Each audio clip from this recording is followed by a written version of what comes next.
Queridos, vamos para a palavra. Vamos ler o livro de Hebreus. Glória a Deus, aleluia. Bendito é o nome de Jesus. Livro de Hebreus, nós vamos ler apenas um versículo para estarmos estudando a palavra. Hebreus capítulo 4, versículo de número 12. Oh, aleluia. Glória a Jesus. Hebreus capítulo 4, versículo de número 12. Aleluia. Deus eterno e poderoso. Todos de pé? Pode ficar. Os que podem. Porque a palavra de Deus é viva e eficaz, e mais penetrante do que espada alguma de 2 fios ou de 2 gumes, e penetra até a divisão da alma, do espírito, das juntas e medulas, e é apta para discernir o pensamento e as intenções do coração. Amém? Amém. Glória a Deus. Podeis assentar, queridos. Obrigado por ficarem de pé. Nós queremos fazer menção, irmãos, dos irmãos que estão cooperando conosco. Estou feliz de ver que mais uma vez o irmão Wanderson conosco. Esteve no domingo, esteve na segunda, já esteve na quarta. Então já acabou, já não precisa nem apresentar mais, né, Rodrigo? Já veio domingo, veio segunda e veio quarta, já veio na oração. Wanderson, alegria, Deus abençoe. Irmão Rodrigo também já faz parte da família, não precisamos apresentar. É uma alegria ter. Queremos apresentar também com muita alegria. Chegou ontem do Brasil. Esta família abençoada estarão aqui cooperando conosco, trabalhando, servindo a Deus, que é o nosso irmão Altair, sua esposa, nossa irmã Lidiane e a filhinha Yasmin. Esta família tem chegado ontem, nós estamos desde ontem ajeitando eles aí, instalando, ensinando a usar os aplicativos, comprando o Oyster. Hoje eles conseguiram já ter um número de telefone daqui, vão se ajeitando, já estamos olhando aí o quarto para eles, estão num quarto provisório até arrumar outro. Hoje nós fomos ver um, estão procurando outro, se aparecer outro, mas estão aqui para servir a Deus, para estar congregando. Glória a Jesus. E sexta-feira eles vão cantar, tocar. Sexta-feira são os nossos convidados para cantar e tocar na sexta-feira. E eles estarão conosco aqui. Os irmãos querem receber todos os irmãos como bem-vindos. Se é verdade, digam amém. Amém. Deus abençoe, queridos. São muito bem-vindos. A nossa irmã Lidiane, ela é professora de inglês. Ela tanto tinha escola no Brasil, quanto dá aula online. E, se Deus confirmar, estará dando aula também presencial aqui na igreja de inglês para aqueles que desejam aprender ou melhorar o seu nível de conversação. Então, teremos aqui uma classe. Nós vamos ter também outra professora que estará dando aula também de inglês. Essa é inglesa. Ela estará dando aula de inglês e de francês, num nível mais avançado. Então, acho que nós vamos conseguir equilibrar as duas coisas. Talvez uma brasileira dando aula num nível para iniciantes facilitará muitas vidas de alguns, e outros que já estão um pouco melhor poderão também, se quiserem, ter uma aula de inglês com uma professora inglesa que vai dar aula aqui também de inglês e italiano. Já estamos tudo certo, falta só ela ver a questão do que dia ela poderá começar para nós comprarmos as mesas e organizarmos. Francês? É italiano, perdão. É inglês e italiano, não sei não. É porque a gente entende muitas coisas. Meus irmãos, vamos para a palavra, queridos. Nós estamos estudando sobre uma igreja, um modelo de uma igreja que vai dar certo. E pegamos a igreja de Atos dos Apóstolos para nós conhecermos a igreja de Atos dos Apóstolos. Não vamos recapitular tudo que falamos, porque nós já vamos hoje para a terceira ou quarta quarta-feiras falando acerca deste assunto. Nós entramos nas últimas quarta-feiras falando sobre a vida de Estevão. Como um homem que está à beira da morte pode pregar com tanta autoridade? A autoridade esta a ponto do seu rosto brilhar quando ele começa a falar do Evangelho. Estevão, ele está com duas situações. Ele tanto está cheio do Espírito, quanto ele está cheio de conhecimento. Estevão tanto está cheio do poder de Deus, quanto está cheio de sabedoria e conhecimento. Irmão, existem essas duas coisas. Elas não podem faltar da vida do crente. Conhecimento e poder de Deus. A igreja que só cresce no poder, ela torna-se uma igreja menina. A igreja que só cresce no poder, que só ora, busca, profetiza, revela, ela acaba uma igreja fraca, porque ela deixa o que é principal. O mais importante para a igreja, irmãos, é o conhecimento das Escrituras. É por isso que a igreja ela deve crescer na palavra, mas ela deve crescer na oração. Ela deve buscar poder, mas deve também buscar sabedoria. E é por isso que nós estamos aqui hoje, para aprender. Estevão, como é o tema do nosso assunto, como ele é o personagem que nós estamos estudando esses últimos dias, a Bíblia diz que Estevão ele é um dos 7 diáconos escolhidos no livro de Atos dos Apóstolos. Nós já mostramos para os irmãos o porquê que escolheram 7 diáconos. Nós já mostramos para os irmãos que a igreja está vivendo uma fase de crescimento. Ainda não tinha iniciado a perseguição. A perseguição contra a igreja ainda não havia sido declarada, apesar do ódio dos judeus ser muito grande. A perseguição ainda não havia começado. A igreja estava agora saindo do seu início para uma fase de expansão. A Bíblia diz que Pedro lhe prega depois do Pentecoste, 3.000 almas se converte. Depois da próxima pregação, a Bíblia diz que mais 5.000 irmãos. E a igreja vai crescer. E ela vai crescer principalmente entre os judeus helenistas. A igreja vai tomar a sua base, ela vai crescer mais entre os judeus helenistas. Nós já ensinamos para os irmãos o que é um judeu helenista, ou numa linguagem teológica, helenisticoi. O que é isso, pastor? É línguas estranhas? Não, irmão. São judeus de falas gregas. São judeus que moravam em outras regiões. Filhos de judeus, aprenda uma coisa, filho de judeu ele pode nascer no Brasil, na China, no Portugal, em qualquer lugar que ele é judeu. Filho de judeu, não importa o local que ele nasceu, ele é judeu. E então esses judeus, muitos nascidos fora, outros criados fora dos perímetros de Jerusalém, por famílias de judeus que saíram em peregrinação, esses judeus, convertidos no Pentecoste, convertidos pelas pregações, discípulos que estavam espalhados pelo mundo, eles começam a se reunir em Jerusalém. Judeus de fala grega, mas os irmãos se lembram que o principal colégio apostólico ele era de judeus naturais.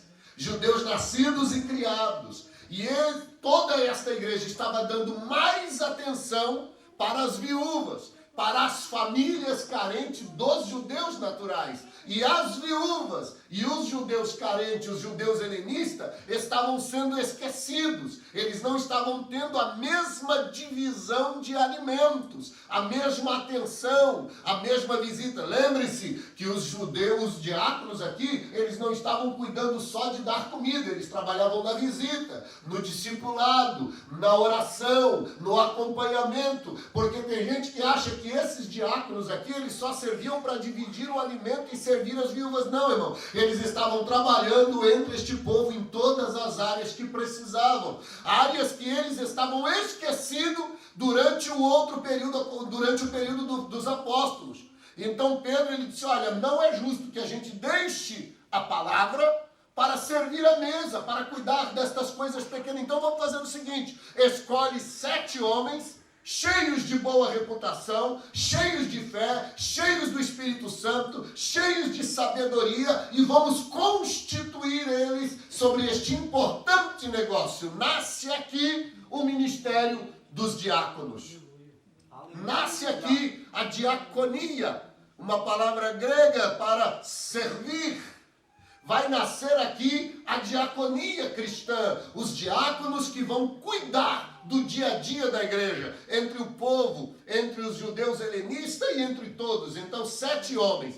Destes 7 homens, irmãos, 2 vão se destacar, que é Filipe e Estevão. Filipe, ele vai para a região de Samaria. Filipe, ele deixa a região onde eles estão em Jerusalém, em Galiléia, e ele vai para Samaria e prega em Samaria, a ponto da Bíblia dizer que toda Samaria chegou ao conhecimento do Evangelho. Irmão, vocês estão comigo, amém? Não foi um exército para Samaria, não foi uma multidão para Samaria, foi apenas um homem cheio do Espírito Santo de Deus. Eu dou uma pausa aqui para dizer, irmão, Deus não precisa de uma multidão, Ele só precisa de alguém cheio do Espírito Santo para Ele mudar a situação.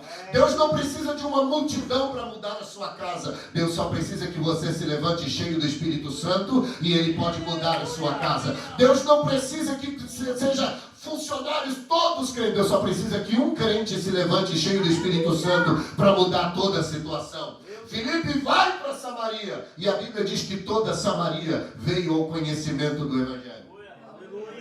Estevão permanece em Jerusalém. Estevão permanece em Jerusalém e começa a pregar, começa a anunciar, e ele anuncia com ousadia. A pregação de Estevão, ela vai tomar, pastor Júlio, proporções tão grandes que o Sinédrio vai precisar parar Estevão. Eles vão precisar pará-lo. Tem que deter Estevão, porque Estevão está cheio do poder de Deus. Irmãos, vocês acham que o diabo está preocupado com o crente que está nos estádios de futebol? Você acha que o diabo está preocupado com os crentes que estão indo os fins de semana para os pubs? Você acha que o diabo está preocupado com os crentes que estão maratonando as séries da Netflix? Você acha que o diabo está preocupado, irmão, com os crentes que estão só preocupados em viajar? Você acha que ele está preocupado com esses, irmão? Tá não. O inimigo está preocupado com aqueles que estão pregando a palavra de Deus. Ele está preocupado com aqueles que estão perturbando a terra. Estevão está perturbando a terra. 7 diáconos, um está fora, mas sobram-se 6. Desses 6, apenas um está incomodando o inferno. Meu Deus, Aleluia, Deus está procurando crentes para incomodar o inferno. Meu Deus, eterno. Nós estamos precisando nessa última hora de crentes que estão incomodando o inferno. A igreja, ela precisa entender, irmãos. O povo está invertendo a situação. Nós estamos querendo nos igualar ao mundo. Nós estamos querendo nos nivelar com o mundo, apenas tirando a palavra, apenas trocando sentidos de palavra. Virou agora aí na internet para todo lado aí, o bloquinho de carnaval da igreja Bola de Neve, o povão tudo no bloco de carnaval. Mas por que o bloco de carnaval, pastor? Gospel, o bloco gospel é para o seguinte, porque as pessoas que querem pular carnaval, eles não vão lá para aquela festa mundana da carne, eles vão seguir o bloco dos crentes, irmão. A igreja não está aqui para imitar o mundo, a igreja está aqui para incomodar o mundo. Pastor, eu não gosto dessa palavra, mas você precisa ouvir esta palavra. Nós não estamos aqui para agradar o mundo. É quentão crente, irmão. É festa junina cristã. É festa não sei o que. Não, nós não precisamos disso, irmão. A igreja precisa incomodar este mundo. A Bíblia diz no livro de Joel: tocai trombeta na terra, perturbai os moradores da terra. A igreja está aqui para perturbar. Só que tem uma coisa, perturbar gera perseguição. Quando a igreja começou a perturbar, o inferno se levantou e a perseguição veio. Muitos foram jogados nas arenas, muitos foram mortos, muitos foram apedrejados. Muitos como Tiago, um dos apóstolos que foi cortado ao meio pela espada. Muitos como Estevão, que foi arrastado para fora e foi apedrejado. Muitos como Pedro, que foi lançado na prisão e depois foi crucificado de cabeça para baixo. Como Paulo, que foi decapitado. Como Lucas, que foi enforcado em uma oliveira na Grécia. Como Marcos, que foi arrastado pelas ruas de Alexandria. Como João, que foi lançado num tacho de azeite fervendo e depois foi exilado na ilha de Pátimos. Estes homens incomodaram o inferno. É por isso que o inferno nos perseguiu. É por isso que o próprio Jesus disse: vão perseguir vocês. Se perseguiram a mim, eles também vão perseguir vocês. Mas ele olhou para a igreja e disse: fica tranquilo, tem bom ânimo, eu venci. Irmão, a igreja está aqui para incomodar o inferno. Ah, pastor, vai ter uma festinha na minha casa. Lá vai o crente encher a casa de cerveja. Lá vai o crente comprar uísque, porque a prima da prima, o amigo do primo, ele bebe uísque, e então ele vai vir na minha festinha e eu preciso ter lá um uísque com Red Bull para servir a ele. Serve Coca-Cola, irmão. E se ele não gostar, ele vai embora, mas ele vai saber que estava na casa de um crente.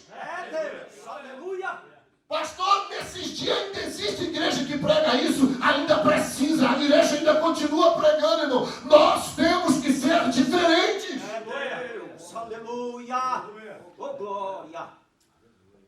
Quantos jovens vocês acham que foram levados para a Babilônia no livro de Daniel? Quase 100.000 jovens saíram de Jerusalém quando Nabucodonosor invade Jerusalém. Quando Nebuzaradã, capitão do Nabucodonosor dos exércitos, destrói o templo, destrói a cidade e leva cativo o povo para a Babilônia, onde eles ficaram por 70 anos. Quase 100.000 jovens fortes, sábios, foram levados para a Babilônia. Mas sabe quantos não quiseram se contaminar com a Babilônia, irmãos? Somente 4. E os outros? Os outros preferiram se conformar. E os outros preferiram se ajustar aos regimes da Babilônia. Foi destruída a nossa terra, nosso templo foi destruído, a nossa religião lá foi destruída, a nossa cidade foi destruída, a nossa tradição foi destruída. Então nós vamos nos adequar à Babilônia. Talvez alguém até disse, foi Deus que nos trouxe para cá, então vamos viver igual eles. Mas 4 jovens, a Bíblia diz que eles propuseram no seu coração não se contaminar com os manjares do rei. Aleluia. Pastor, e a diferença que aconteceu? É só você lembrar, irmãos. Quando saiu o decreto para que foi construída a estátua de Nabucodonosor, e foi dado um decreto que em todos os lugares, durante 30 dias, ninguém iria, quando se tocasse a música, melhor dizendo, quando se tocasse a música, os instrumentos musicais, todo mundo deveria se ajoelhar diante da estátua. Quando tocou os instrumentos, quantos homens ficaram de pé, irmãos? Somente 3.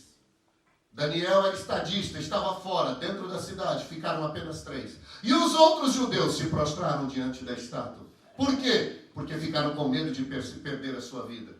Por que muito crente hoje, irmãos, ele não quer pregar o evangelho? Estão pregando um evangelho light, um evangelho de ajustes. Um evangelho que se encaixa no mundo, um evangelho que se adapta ao mundo, porque estão com medo de perder sua posição, com medo de perder os seus amigos, com medo de perder os seus prestígios, com medo de perder os seus seguidores, com medo de perder que o seu nome seja esquecido. Irmão, nós precisamos entender, o apóstolo Paulo disse, aquilo que era ganho eu reputei por perda, porque eu perdendo aqui eu estou ganhando na eternidade. Não importa se as pessoas vão deixar de te seguir, não importa se as pessoas vão deixar de ir na sua casa, mas o mundo vai saber, existe um crente de verdade nesta terra, que ainda prega o evangelho, que ainda vive a palavra de Deus. Estevão é esse crente. Estevão é esse crente que não estava em Jerusalém para agradar os judeus. Estevão é esse crente que não estava em Jerusalém para agradar os homens. Ele estava em Jerusalém para pregar a palavra de Deus. Importa que o evangelho seja pregado. Pastor, mas e a amizade? Não é bom ter amizade? Irmão, a Bíblia diz no livro de 1 João, capítulo 2, acho que se não me engano, verso 15, que a amizade com o mundo, ela é o quê? Inimizade com Deus. Então eu prefiro ser amigo de Deus, irmãos. Mas o mundo não vai gostar de vocês, mas se Deus gostar, tá bom. O mundo vai odiar vocês, mas se Deus nos ama, já tá bom. Os meus amigos vão me deixar, mas se Deus não me deixar, já tá bom. Aleluia. Parece que não está dando muito certo, os irmãos não estão gostando muito, mas é uma verdade bíblica, irmão. Não importa se o mundo vai te deixar, o importante é que se cumpra o que está escrito em Mateus capítulo 28, verso: eu estarei convosco todos os dias até a consumação do século. Estevão é este crente que não está preocupado em agradar, está preocupado em salvar. Estevão está preocupado que a graça alcançasse aqueles homens. E para a graça alcançar, ele vai precisar falar verdades. E verdades doem. Verdades incomodam. Mas verdades transformam. Amém, irmãos? Verdades doem. Verdade confronta. Verdade deixa a pessoa indignada. Mas a verdade liberta. João 8,32, a Bíblia diz: conhecereis e a verdade. João 8,36 disse: o Filho verdadeiramente. É a verdade, irmãos. É a verdade que liberta. É a verdade que transforma. É a verdade que levanta o homem. O mundo precisa de ouvir verdades. O mundo precisa de ouvir verdades. E quem é que é o portador desta verdade? A igreja, irmão. A palavra da verdade está na sua mão. A Bíblia diz, esta é a palavra da verdade. Ela está aqui para ser pregada, para ser anunciada. Não precisa melhorar a Bíblia, irmão Fábio. Não precisa enfeitar. Pregue Bíblia do jeito que ela é. Por quê? Porque ela é poderosa do jeito que ela é. Ela é poderosa, eu não preciso enfeitar, irmão. Eu não preciso ficar querendo, eu vou arrumar um jeitinho para me pregar com bêbado, com jeitinho. Eu vou arrumar um jeitinho pro... Não, pregue Bíblia. Jesus ama, Jesus perdoa, existe céu, existe inferno, existe arrebatamento, existe salvação, existe perdão, existe transformação. Pregue Romanos capítulo 12, versículo 2, a Bíblia diz assim, não vos conformeis com este mundo, transforma pela renovação do vosso entendimento, para que você possa provar qual é a boa, perfeita e agradável vontade de Deus para a sua vida. Pregue Bíblia do jeito que a Bíblia é. Pastor, por que vocês estão falando isso? Porque Estevão está pregando Bíblia sem enfeite. Estevão está pregando Bíblia sem adorno. Estevão está pregando Bíblia, irmãos. Não está pregando na íntegra. Não tem adorno, não tem enfeite, não tem encaixe. Não, é Bíblia. Pode ficar tranquilo, irmãos. Se pregar a Bíblia, o Espírito Santo se encarrega do restante. Se falar a palavra, pastor, mas ninguém vai ficar. Jesus já passou por isso também. Jesus estava pregando a palavra. Jesus estava anunciando e a mensagem foi ficando dura. A mensagem foi ficando arrochada. Alguém chegou para Jesus e disse, mestre, deixa eu dar um bisu para o senhor aí, o senhor não está percebendo, mas o povo está indo embora. Maneira na pregação. O senhor não percebeu que nós estamos perdendo gente? Jesus olhou para ele e disse, vocês querem ir também? Meu Deus. A multidão está indo embora. Vocês não querem ir também? E Pedro olhou e disse, ir para onde, Senhor? Se só o Senhor tem palavras de vida eterna. Aleluia. Mas se pregar duro, o povo vai embora. Mas existe alguém que é responsável em levar em mão. A minha função é pregar aos seus ouvidos. A minha função é fazer com que a palavra chegue aos seus ouvidos. A função do Espírito Santo é fazer com que ela chegue ao seu coração. A minha função não é levar a palavra ao seu coração. A minha função é pregar aos seus ouvidos, é anunciar aos seus ouvidos, é pregar aos ouvidos do mundo, é anunciar aos ouvidos do povo. Porque tem alguém chamado Espírito Santo. João capítulo 14, verso 16, ou João 16, 14, a Bíblia diz assim, quando vier aquele Espírito da verdade, ele convencerá o homem do pecado, da justiça e do juízo. Ele é quem convence, não sou eu. Eu só prego. Eu não transformo, eu não mudo ninguém, eu não salvo ninguém, eu não perdoo ninguém, eu não levanto ninguém, eu não resgato ninguém. Não.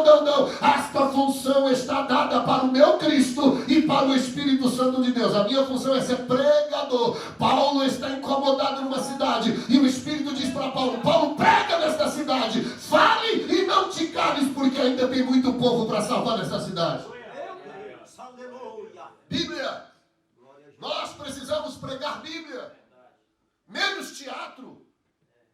Menos apresentação. Já disse para os irmãos num dos primeiros cultos. Acenderam os holofotes sobre os homens. E apagaram a palavra. É muito show, irmão. É muito pula, sai do chão. É muito sai do chão, é muito pula. É muito trenzinho gospel. É muito vai para frente, vai para trás. Eu corro, pulo. Tem muito disso, mas tem pouca Bíblia. E eu vou dizer, irmão, pular não transforma ninguém. Correr não transforma ninguém. Luzes coloridas não transforma ninguém. Canhão de luz não transforma ninguém. Pintar a parede de preto não transforma ninguém. Apagar a luz da igreja não transforma ninguém. Mas quando a palavra é pregada, a transformação é real e verdadeira. O que transforma o homem é a pregação genuína, verdadeira e fiel das Escrituras. Sem enfeite. Pastor, o senhor é contra teatro? Não, irmão. De forma nenhuma. Eu estou escrevendo uma peça. Tem dias que eu estou escrevendo uma peça de teatro chamada As 4 Filhas do Rei. Estou escrevendo, está quase terminando. E nós vamos fazer um culto evangelístico. Vai haver uma peça teatral sobre as 4 filhas do rei. Mas não é teatro. A nossa prioridade não é essa.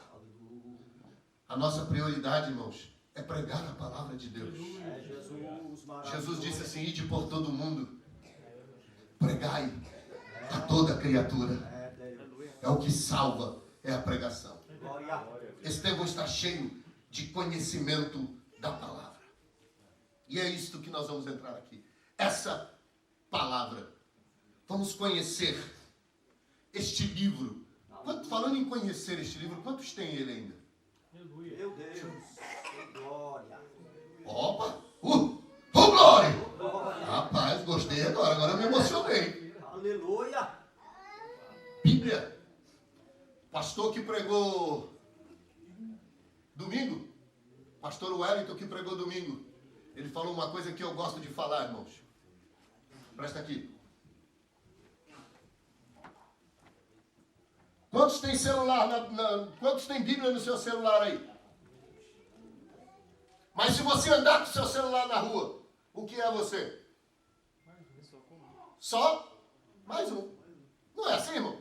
Posso estar de terno, posso estar de camiseta, posso estar... Se eu andar na rua, eu posso estar aqui, ó, lendo Salmo 23, andando e lendo aqui. O Senhor é meu pastor, faltará, sabe, faz ver espaço de avançamento. Eu posso estar andando e lendo, eu sou só mais um.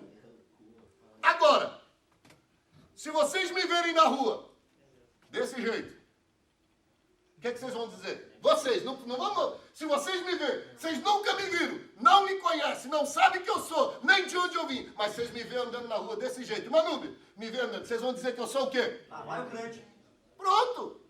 Essa é a realidade, irmão. Você vê um camarada de Bíblia andando e diz: opa, ali vai um crente. Aquele ali é cristão, aquele ali é crente. Está carregando Bíblia na mão. E é isso que nós precisamos. Não troque o celular. Não troque a Bíblia pelo celular, irmão. Pode ter 4, 5 versões de Bíblia no seu celular, está tranquilo. Mas tem um exemplar da Bíblia na sua mão. Aleluia. Seremos conhecidos como o povo da Bíblia. Vocês sabiam que antigamente os crentes eram conhecidos como o povo da Bíblia? Vamos voltar a ser conhecido como o povo da Bíblia. O povo da Bíblia ainda está por aqui, amém? Nós não somos o povo que abre a Bíblia no Salmo 91 e deixa empoeirar. Não. Esse povo não é o povo.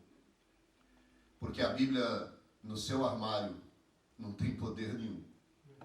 Mas está aberta no Salmo 91. Irmão, o Salmo 91, se você não ler e não praticar, ele não tem poder nenhum. Mas está no Salmo 23. Se você não ler e praticar, não tem poder nenhum. Desse jeito. Mas e se eu abrir João 3,16? Também não tem poder nenhum. Fechada, irmão, guardada, lá em cima do armário, não vai mudar nada. Aberta, a página, não vai mudar nada. E o que eu preciso? Eu preciso ler. Eu preciso ler. Eu preciso estudar. Eu preciso examinar. Eu falei para os irmãos esses dias qual é a diferença entre examinar e ler. A diferença entre examinar e ler. Quantos já foram no médico aqui? Todo mundo já foi no médico. Se você chegar no médico, na frente do doutor, sentar na mesa, e ele olhar para você, toma isso aqui, e vai para cá. Você vai sair feliz ou vai sair indignado? Por quê, irmão? Porque você pagou só para o cara olhar para você, ele nem te examinou. Você quer que ele bota o estetoscópio lá, que ele conhece? Esqueci até o nome do negócio lá. Você quer que ele bota lá para ouvir o seu coração, que ele manda você dizer, dá uma tossida, diga faz qualquer coisa, mede a pressão, faz perguntas, você quer ser examinado. As escrituras, irmão, é isso. Não é só ler, é examinar, é conhecer. Não tem nada nas escrituras que seja descartável. Não tem nada nas escrituras que seja menos importante. Tudo que tem nas escrituras é importante para as nossas vidas. E é essa escritura que nós vamos abrir um leque de estudo nela hoje. Essa escritura. Nós lemos o texto de Hebreus capítulo 4, versículo 12. A palavra, ela é viva. A palavra é viva. Irmão, essa palavra não envelhece. Essa palavra não fica ultrapassada. Essa palavra é viva. E ela não se renova. Tem gente que diz, a palavra do Senhor se renova toda manhã. Não renova não, irmão. Só renova aquilo que fica velho. A palavra do Senhor é nova todas as manhãs. É igual a misericórdia do Senhor, que são novas todas as manhãs. Essa palavra é viva, eficaz, e ela é a única que tem poder de discernir pensamentos e intenção do coração do homem. E nós vamos estar conhecendo, lógico, já vamos abrir logo, por que se chama Bíblia? Por que se chama Bíblia? O termo é de origem grega, irmãos. O termo Bíblia, ele é de origem grega, da palavra biblos. Biblos é o pergaminho, o papel que se usava. Biblos quer dizer livros, conjuntos de livros. Daí que surgiu-se o nome Bíblia. Bíblia é um conjunto de livros. Então esse é o termo do que você já tem. Uma coleção de pequenos livros. A origem da Bíblia. Como você acha que foi feita? Como era passada a história? Desde Adão, Noé, Sem, vai passar para Abraão, vai passar para Isaac, Jacó, os seus filhos, vai para José, depois de José tem mais 432 anos no Egito, vai nascer Moisés, Moisés vai viver 40 anos, aí que vai começar a escrever. De Adão até Moisés, quantos anos você acha que passou? 2.500 anos, sem escrita. De Adão até Moisés são 2.500 anos. Pastor, e como que era feito então? A palavra era verbal. Era passada de pai para filho. Mas ela se mudou, não mudou, irmão, porque sempre o zelador da palavra se chama Espírito Santo. Ele é o responsável pela essência, pela veracidade, pela pureza da palavra. Ela era passada verbalmente, histórias contadas, até chegar em Moisés.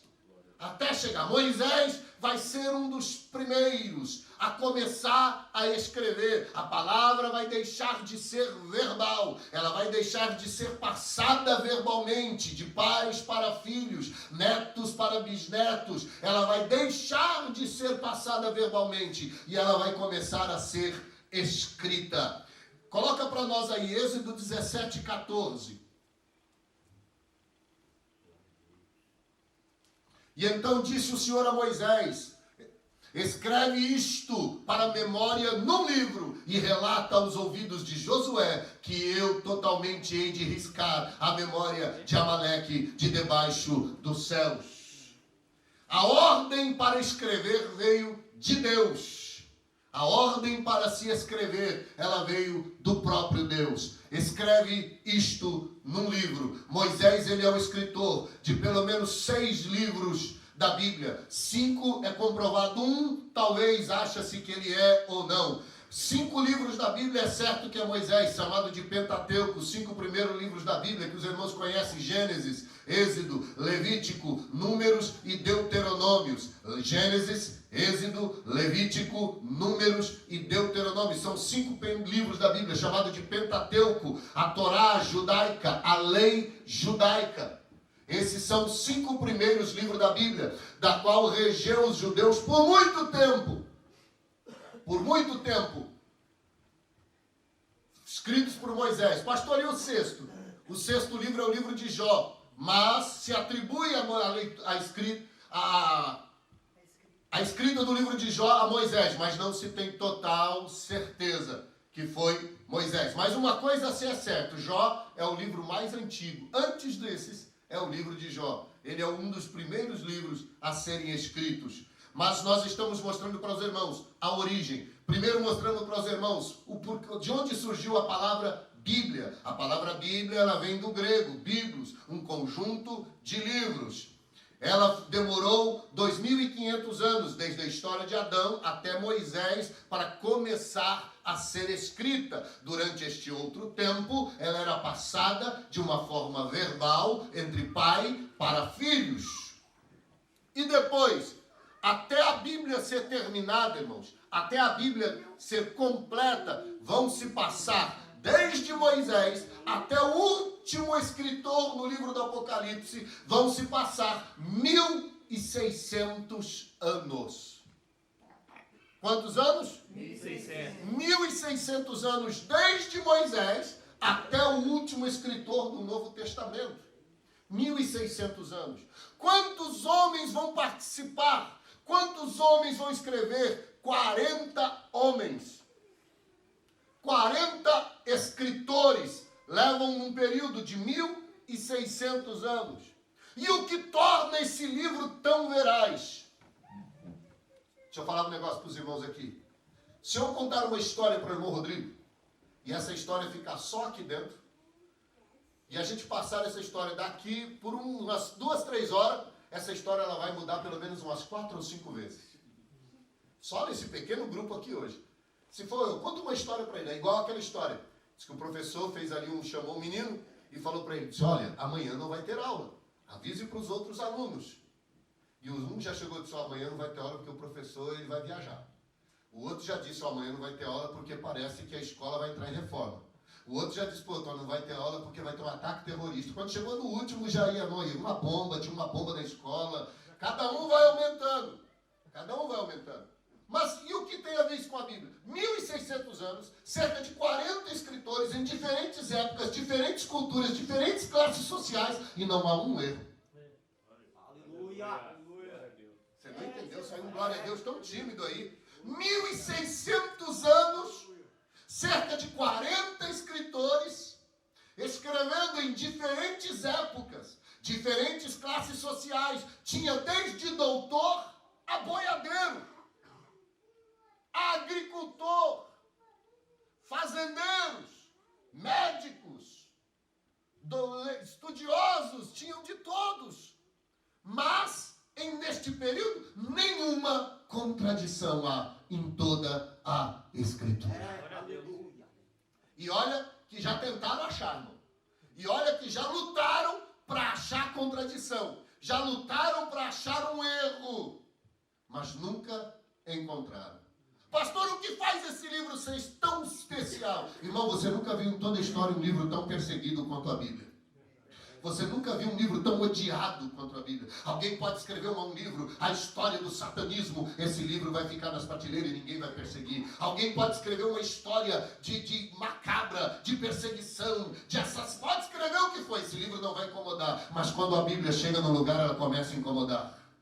É por isso a luta para tirar a Bíblia das escolas, a Bíblia das instituições públicas, a Bíblia de todos os lugares, eles lutam para tirar. Sempre o homem lutou, o mundo lutou, o inferno lutou, mas a palavra de Deus, ela continua poderosa durante todos os séculos e ela vai... pastor, e depois do arrebatamento ela vai continuar poderosa. Mas eu ouvi dizer que depois do arrebatamento a palavra perde o poder. Eu ouvi dizer que depois do arrebatamento as letras vão sumir. Não é conversa fiada, irmão. Essa Bíblia aqui, ela continua poderosa durante o arrebatamento, após o arrebatamento, grande tribulação, milênio, pode vir o que vier. Enquanto tiver Bíblia nesta terra, ela continua sendo poderosa, porque ela nunca vai deixar de ser a poderosa palavra de Deus. Você pode dar uma glória a Deus aí, pela palavra do Senhor.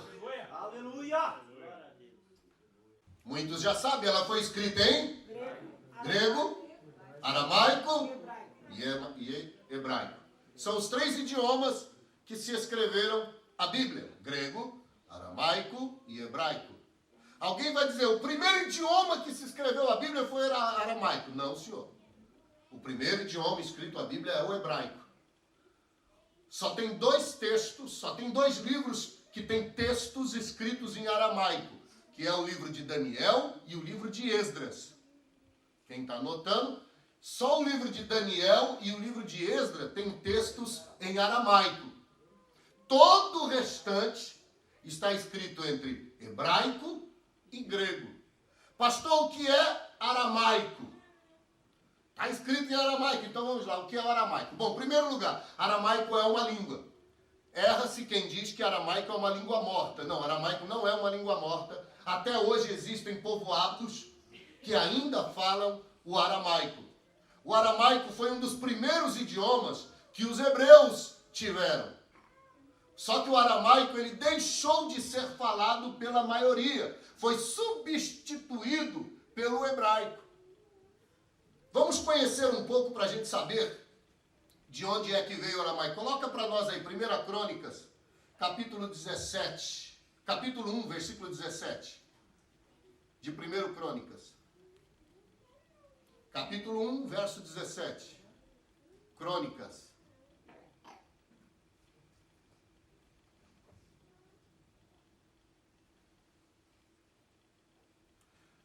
Preste atenção, irmãos. E foram os filhos de Sem. Sem era filho de quem, irmãos? Sem era filho de? Adão. Noé. Os filhos de Adão são de Adão. Os filhos de os filhos. Volta aqui. Os filhos de Adão são Caim, Abel e Sete. São os filhos que aparecem. Tem mais filhos nessa história aí. São os filhos que aparecem na história bíblica. Adão teve muitos e muitos filhos, mas esses são os que aparecem. A Bíblia ela não gasta tempo com quem não teve destaque. A Bíblia não gasta tempo com quem não influenciou. A Bíblia, por quê, irmão? Não é que essas pessoas não foram importantes. É porque se a Bíblia fosse escrita dando detalhes da vida de todos os filhos de Adão, não haveria livros no mundo que dessem. Então a Bíblia ela trata as partes especiais. Ela trata de Caim, por quê? Porque Caim foi o primeiro homicida. Ela trata de Abel, por quê? Porque Abel ofereceu o primeiro sacrifício que agradou a Deus. E Abel foi o primeiro homem que foi assassinado. E ela trata de Sete. Por que Sete? Nós pregamos há poucos dias na igreja aqui. Porque Sete foi o primeiro homem que resolveu buscar a Deus. A Bíblia diz a geração do Sete, a geração daqueles que buscaram a Deus. Dos filhos de Sete vão nascer Enos, dos filhos de Enos vai nascer Noé. Dos filhos de Noé vão nascer estes homens, Sem, Cã e Jafé. Não é Cão. Já ouvi um monte de gente que Noé teve 3 filhos, Sem, Cão e Jafé. O Cão não é filho de Noé. É Sem, Cã e Jafé. Daí surge a palavra semitas, os filhos de Sem. Ah, você escuta muito isso, é antissemitismo. É semitismo, são semitas. É a palavra que deriva do nome dos judeus, dos semitas, filhos de Sem. Dos filhos de Sem. Os cananeus, ou os canitas, filhos de Cã. E aí tem os jefitas, que vão para cada um para um lugar. Pastor, o povo da Europa, os filhos de Jafé. Os povos da África, do Egito, da Etiópia, filhos de Cã. E os filhos de Sem, os judeus. Esses são os filhos de Sem. Dos filhos de Sem são esse aqui, olha. E foram os filhos de Sem: Elão, Assur, Arfaxade, Lude, Arã, Uz, Ru, Geter e Meseque. Vamos, volta aqui, pode gravar, joga o outro aqui. Arfaxade gerou Sela, Sela gerou Eber. Volta lá no primeiro. Esses outros aqui eu quero destacar 2.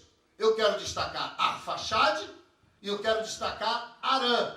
São os 2 filhos de Sem. Dos filhos de Arã vai surgir um povo chamado arameus. Eles serão conhecidos como os arameus. Os arameus vão dar origem ao idioma aramaico. Posteriormente, o aramaico vai ser substituído pelo Arabi. Confundiu ou deu para entender? Dos filhos de Arã vai surgir um povo chamado arameus. Os arameus vão falar qual idioma? Que posteriormente vai ser substituído por qual? Pelo árabe. Então, todos esses povos vêm de Arã. Mas e os hebreus? E onde surge a língua dos hebreus? De onde surge? Agora vem o outro. Lembre-se que eu destaquei Arfaxade, agora bota o verso 18. Arfaxade gerou Sela, Sela gerou Eber. Você vai ouvir muito dizer Eber, filho de Sem. Se você for buscar na genealogia de Gênesis, capítulo 10, se eu não me engano, que trata a genealogia de Sem, lá vai estar escrito a genealogia de Sem, Sem, filho de Eber. Por quê? Porque o escritor economizou tempo, irmãos. O O escritor economizou tempo. Ele não quis dizer Éber, filho de Sela, Sela, filho de Arfaxade, Arfaxade, filho de Sem. Ele já foi de logo, Éber, filho de Sem. Pronto, ele resumiu o neto como filho. Na verdade, Éber é bisneto de Sem. Sem, pai de Arfaxade. Arfaxade, filho, que é neto de Sem. Sela, bisneto, não. Arfaxade, filho, Sela, neto, e Éber, bisneto de Sem.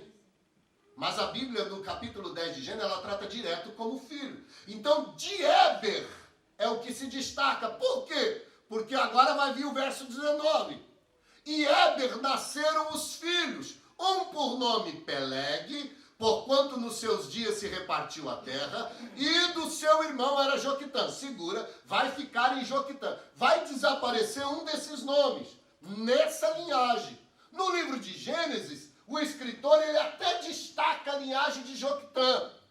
Mas no livro de Crônicas, o escritor não está muito interessado. Por quê? Porque da linhagem de Joquitã não tem ninguém importante. Mas da linhagem de Peleg, agora vem o verso 20... Joquitã gerou Almodô, Seleque, Rafaré, Gera, Adorão, Uzal, Dicla, Obal, Abimael, Seba, e o filho, esses foram os filhos de Joquitã. Sem gerou Arfaxade, Arfaxade gerou Sela, Sela gerou Éber, Éber Peleg, Peleg gerou a Reu, Seruc, Seruc, Naor, peraí. Quem que era Tera, irmão? Antes de colocar, vamos ver se vocês estão bons de Bíblia. Quem era Terá? Terá era pai de? Abraão. Por que agora o escritor está dando mais ênfase? Ele mostrou ali alguns nomes. A família de Joquitã é muito grande.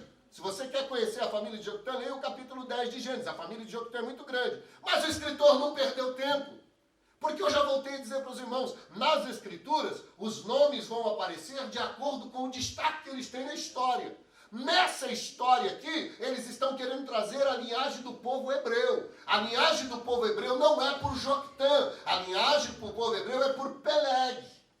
Peleg é filho de Éber também. Então ele vai trazer Peleg, vai gerando, até gerar Seruc. Seruc gera Naor, e Naor gera Terá, e Terá gera Abraão, ou Abrão. E Abraão, verso 28... foram os filhos Isaque e Ismael.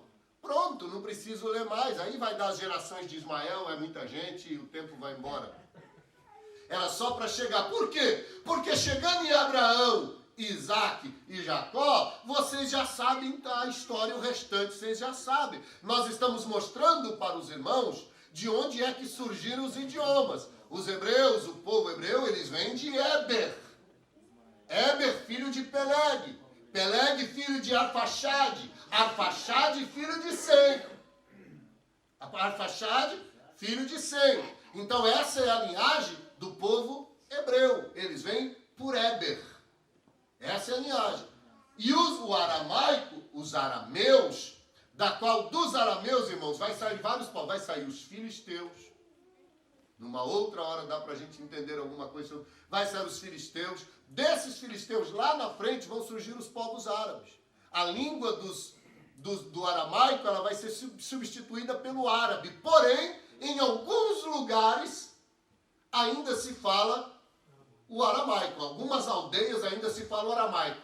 Só que esse aramaico, ele se divide em, não é idiomas, é em dialetos. Ele divide em dialetos que existem lugares que os dialetos são tão diferentes que eles mesmos não se entendem. Agora, pastor, por que a Bíblia se escreve entre hebraico e usa-se textos em aramaicos? Irmão, vou usar uma linguagem bem simples. Aramaico e hebraico é igual português e espanhol. Aramaico e hebraico é igual português e espanhol. Não se entende tudo, porém muitas das palavras, elas são parecidas. Então muitos textos foram escritos em aramaicos por causa da quantidade de pessoas que viviam no lugar que falavam aramaico. Então nós estamos mostrando para os irmãos as escritas, a origem. Já mostramos para os irmãos o que é Bíblia, o termo Bíblia, um conjunto de livros que deriva da palavra grega biblos, conjunto, de livros. Nós já mostramos para os irmãos a origem da Bíblia. A origem da Bíblia foi em Deus. Demorou 2.500 anos desde o princípio da história para ela ser escrita, começar a ser escrita, porém preservada. Entenda, guarde isso no seu coração. Ah, pastor, mas 2.500 anos muda, irmão. Existe alguém que é o zelador da palavra. Aleluia. Amém? Amém. Pastor, quem é? É o Espírito Santo de Deus. Fica tranquilo. É Ele quem é o responsável pela pureza, pela clareza, pela fidelidade da palavra. 2.500 anos. Moisés se destaca como o primeiro escritor. Vão surgir mais quantos escritores? 39. 39. Estou falando num total de... Quanto tempo demora? 1.600 anos. É isso aí, irmão. Isso aqui é uma aula de faculdade de bibliologia. Nós estamos numa aula de bibliologia. 1.600 anos, 40 homens, escritas em 3 idiomas, que é o... Aramaico, hebraico e grego. Toda a Bíblia escrita em aramaico. Qual parte escrita em aramaico? Daniel e Uma parte do livro de Daniel e uma parte do livro de Esdras. Não é todo o livro. Apenas uma parte contém textos em aramaico. Do livro de Daniel e do livro de Esdras. A maioria, todo o Antigo Testamento, ele é escrito em hebraico e grego. hebraico. Todo o Antigo Testamento, ele é escrito no hebraico. O grego vai surgir e o Novo Testamento passará a ser escrito no grego. Então vamos para frente. A Bíblia hebraica, o Tanakh, chamada da Bíblia hebraica, ela é composta, irmãos, por lei, profetas, livros históricos, poéticos. Essa é a Bíblia hebraica. A Bíblia hebraica, a Bíblia que os hebreus têm. A Bíblia, ela não era antes em livros. A Bíblia era em pergaminhos. Tinha o pergaminho de Gênesis. Pegue para mim o pergaminho de Gênesis. Pegue para mim o pergaminho de Deuteronômio. Falando em Deuteronômio, vocês sabem o que quer dizer essa palavra aqui, Deuteronômios. Deuteronômios quer dizer segunda lei. Não é que houve duas leis, é a segunda divulgação da lei. A primeira lei vem em Levíticos, ela foi dita no Sinai, escrita, separada no livro de Levíticos, mas em Deuteronômios dá uma continuidade. Deutero, segundo, nômios, lei. Deuteronômios. Então a Bíblia antigamente era escrita em pergaminhos. Pergaminhos de cada... Ela não tinha nem capítulos e nem versículos. Ela era um escrito só. Ela foi dividida em capítulos e versículos posterior para uma melhor compreensão dos leitores. Alguma dúvida? Vamos lá, irmãos. Livro da lei. A lei é composta por 5 livros. Quais são? Gênesis, Êxodo, Levíticos, Números, Deuteronômio. Dá para gravar? Gênesis, Êxodo, Levítico, Número, Deuteronômio. Aquela musiquinha que a gente aprende. Gênesis, Êxodo, Levítico, Número, é isso aí. Vocês já estão aí. Livros históricos. 5 livros. Para quem está anotando, a lei contém 5 livros. Livros históricos. 12 livros. Livros históricos. 12 livros. Quais são os livros históricos? Josué, Juízes, Ruth, 1º e 2º Samuel, 1º e 2º Reis, 1º e 2º Crônicas, Esdras, Neemias e Esther. 12 livros. Terceira galeria, livros poéticos. Quais são os livros poéticos? São 5 livros poéticos. Jó, Salmos, Provérbios, Eclesiásticos ou Eclesiastes e Cantares. 5 livros poéticos. Saindo dos livros poéticos, nós temos profetas maiores. Profetas maiores, nós temos 5 livros maiores. Isaías, Jeremias, Lamentações, Ezequiel e Daniel. São chamados de livros dos profetas maiores. Lamentações é uma continuidade do livro de Jeremias, mas ela é separada como um livro para melhor compreensão. Lamentações de Jeremias.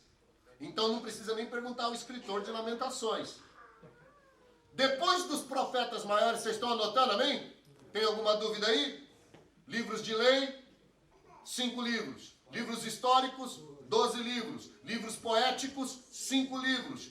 Livros dos profetas maiores, 5 livros. Livro dos profetas menores, 12 livros.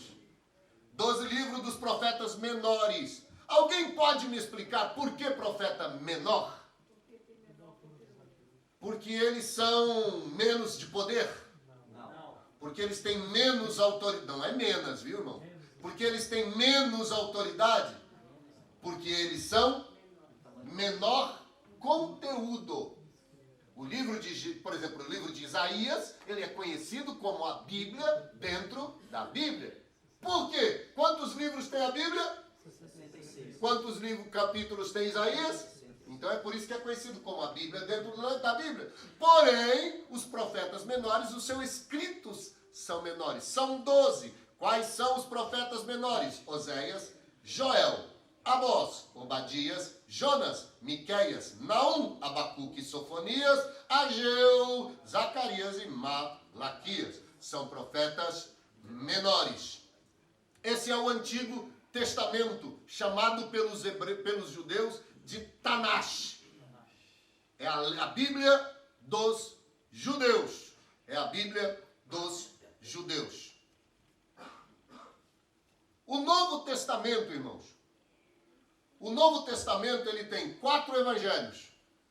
São eles: Mateus, Marcos, Lucas e João.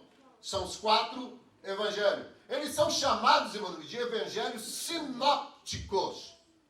Por que evangelhos sinópticos? Porque eles se completam em si. Eles se completam em si. Por que existe alguns livros, algum capítulo que fala, por exemplo, de 2 cegos à beira do caminho, mas o outro escritor, ele fala de 1 cego? Por que algum texto fala de 10 leprosos, no outro fala de 1 leproso? Por que essa diferença? Parece uma discrepância, parece um erro. Por que um destaca? Por que Lucas escreve tantas parábolas e já Mateus quase não tem? João não dá nem muito ênfase. Por que essa diferença? Porque cada escritor, vocês estão comigo, amém? Amém. Eu avisei na quarta-feira passada, irmão, que hoje seria menos Pentecoste, mais conhecimento técnico, é aula. Então não dá pra gente estar dando muito glória, não. Tem hora que tem que aprender também, para depois dar glória a Deus com mais conhecimento.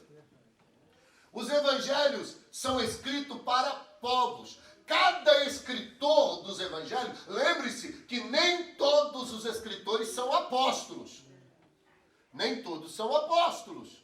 Marcos não era apóstolo, Lucas não era apóstolos, eles eram discípulos, eles eram historiadores que resolveram, direcionado pelo Espírito Santo, escrever a história por causa da necessidade dos povos que precisavam compreender. Então Mateus, que era apóstolo, ele vai escrever. Ele vai escrever para que povo? Para os judeus. O que é que se destaca no livro de Mateus? A lei. Mateus se preocupa em provar que Jesus é o Messias. Mateus, ele se preocupa em provar que ele vem da casa de Davi, da geração de Jessé, da geração de Judá. Mateus, ele vai destacar o ministério de Jesus de uma forma com que os judeus vão ler, entender e compreender que ele é o Messias. Marcos vai escrever para os romanos. É por isso que Marcos não vai dar muita ênfase à lei. É por isso que Marcos não vai dar muita ênfase à genealogia, não acha, não tem muita ênfase. Por quê? Porque os romanos não estavam interessados na genealogia. Marcos, ele vai escrever para os romanos, apresentando Jesus como servo. Marcos vai mostrar Jesus de uma forma que quando os romanos virem, eles vão entender que o Filho de Deus veio para servir. Ele veio para servir. Lucas vai escrever para quem? Para os gregos. Olha, ele vai escrever para os gregos. Os gregos buscavam o quê? Sabedoria, conhecimento.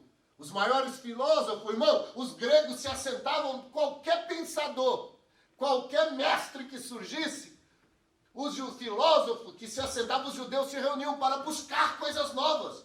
Os gregos para buscar conhecimento, eles tinham prazer. É tanto que quando Jesus começou a ensinar, e ele ensinava com tanta sabedoria, que alguém disse para ele, vai para o meio dos gregos. Vai para o meio dos gregos. Porque havia uma comunidade grega muito grande, irmão, próxima de onde Jesus morava. Quando fala vai para o meio do grego, não está mandando ele mudar para a Grécia. Está dizendo que ele tinha que ir para a comunidade dos sábios, dos gregos, que era muito grande. Mas Jesus, ele não estava interessado naquilo. Por quê? Porque a responsabilidade de levar o evangelho para os gregos não era dele. Ele disse, o Filho do Homem veio para a casa de Israel. Aleluia. Ele veio para a casa de Israel. A responsabilidade de levar o evangelho para os gregos seria dado aos discípulos, à igreja. É a igreja que tinha responsabilidade. Jesus não buscava destaque, ele não buscava. Mas o que Lucas vai fazer? Lucas vai mostrar a sabedoria de Jesus, irmão. Aleluia. Quando você lê o Evangelho de Lucas, imagine o mestre assentado em um lugar, numa praça, e rodeado de alunos, rodeado de seguidores, e ele falando as suas parábolas. Um certo pai tinha 2 filhos, e um dos seus filhos menor, chegando a ele, disse, pai, dai-me a parte da fazenda. Irmão, quem ouvia isto ficava encantado. Sabedoria. E é por isso que Lucas, ele dá mais ênfase à parte que destaca a sabedoria, o conhecimento. Então estes evangelhos, eles não têm erro, eles têm prioridades. Amém? Amém. Os evangelhos não contêm erros, eles não contêm discrepância, eles contêm prioridades. Prioridade que os seus historiadores, os seus escritores, destacaram para os seus ouvintes. Pastor, e o Evangelho de João? O Evangelho de João é chamado de Evangelho Universal. Por quê? Porque João vai escrever numa língua que os sábios entendessem, que os romanos entendessem, que os hebreus entendessem, que os estudiosos entendessem, que os leigos entendessem. João vai escrever numa linguagem em que todos os homens vão entender. É por isso que João, ele não vai dar muita ênfase à lei, ele vai dar ênfase ao amor. Ele vai escrever sobre o amor de Deus. Ele vai escrever sobre a encarnação do Verbo. Ele vai escrever sobre o Filho de Deus, tomando a vida humana e trazendo a salvação para toda a humanidade. Esses são os evangelhos. São 9 horas. Deixa eu terminar pelo menos essa introdução aqui. Depois dos evangélicos, nós temos os livros históricos. Um livro histórico. Livro de Atos dos Apóstolos. Livros históricos. Nós temos as epístolas, Romanos, 1º, 2º Coríntios, Gálatas, Éfeso, Efésios, Filipenses, Colossenses, 1º, 2º Tessalonicenses, 1º, 2º Timóteo, 1º, 2º, vai o Tito, Filemão, Hebreu, Tiago, 1º, 2º Pedro, 1º, 2º, 3º João, Judas. Esses são chamados de epístolas, são 21. 21. E nós temos um último que é um livro profético, fazendo ao todo 27 livros. 27 livros. O último livro profético é o livro do? Foi escrito por? Em que lugar? A ilha de Patmos era uma prisão. Tem gente que diz que era uma ilha das cobras e que morria. Não. A ilha de Patmos era uma ilha prisão. A ilha de Patmos era um lugar onde se quebrava pedra, se aprisionava e se isolava. Muitos prisioneiros políticos iam para lá. Prisioneiros que eles temiam matar na cidade para que não se levantasse o povo, eles os exilavam para a ilha de Patmos. Pastor, por que Deus permitiu que João fosse exilado? João precisava de um lugar tranquilo e sossegado para ele escrever. Então ele vai sair da correria, da onde ele estava, para ir para a ilha de Pátimos. João vai deixar uma igreja em pleno avivamento, porque João, ele era pastor na cidade de Éfeso. Ele era pastor de Éfeso, na cidade de Éfeso, e ele sai de lá, exilado pelo imperador Adriano, lançado na ilha de Pátimos, aonde ele recebe a revelação do Apocalipse, que tem 22 capítulos. O último versículo diz: aquele que testifica destas coisas não era João. É como se João tivesse escrito, mas o próprio Jesus disse: escreveu? Escrevi, então me deu o livro. Aquele que está dando testemunho destas coisas, ele mesmo está dizendo: eis que cedo venho. Aleluia. Glória a Deus. A Bíblia, ela contém 31.183 capítulos. 31.183 versículos. 1.189 capítulos. Pastor, qual o versículo maior, menor? Irmão, eu não me detenho nestas coisas, porque isto não edifica conhecer. Queridos, nós vamos estar dando uma pausa aqui. É 9 horas, não dá para continuar, porque tem muita coisa sobre a Bíblia ainda. Nós vamos falar sobre Vulgata Latina. Nós vamos falar qual a primeira tradução da Bíblia, o que é uma Vulgata Latina, o que é a Septuaginta. Nós vamos explicar para os irmãos no próximo culto o que é a Septuaginta, por que veio as traduções, qual foi o primeiro tradutor que tirou a Bíblia. Primeira tradução que saiu dos judeus, do hebraico para o grego. Depois, qual saiu do grego, para qual língua ela foi traduzida. Depois, quem traduziu ela para o inglês, que foi depois das primeiras traduções. A língua que atingiu a Europa, ela vem agora trazendo do latim para o inglês. Do inglês, ela vai para o alemão. Do alemão, ela vai para o português. E aí ela vai continuar sendo. Quando que foi feita a primeira impressão da Bíblia? Quem fez? Como fez? Isso aqui fica para o próximo culto que nós vamos estar estudando. Eu espero que os irmãos não tenham se confundido. Meu alvo não é lhe confundir. O meu alvo é lhe dar um pouco de entendimento para você conhecer as Escrituras. O livro que nós temos, a nossa ferramenta de pregação e de vida, para conhecer um pouco.